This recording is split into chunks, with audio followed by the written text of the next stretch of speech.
চাওক ৰাইজ, আমাৰ গাহৰিকেইটাই কুঁহিয়াৰো খায়। এতিয়া কুঁহিয়াৰ ডিম ইমান ধুনীয়াকৈ খাব নহয়।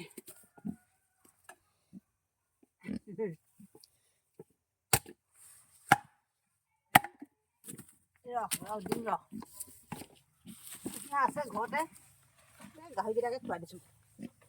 আকৌ দিম নহয়।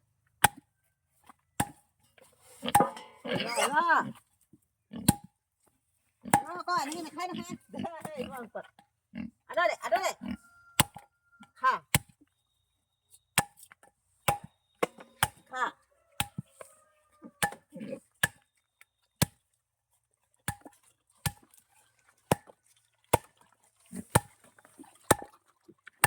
চোবা চোবা পেলাই দিব, মানুহে খোৱা নিচিনা খাব, চব চোবা চোবা পেলাব। আগতে এইখিনি আগতে খাই কালি দিছিলে ল'ৰাটোৱে, আকৌ মই কাটি দিওঁ। পুৰা খাই খাই পেলাই দিম, যাব আকৌ বিকি নাযায় কুঁহিয়াৰ গাহৰিকে খুৱাইছোঁ।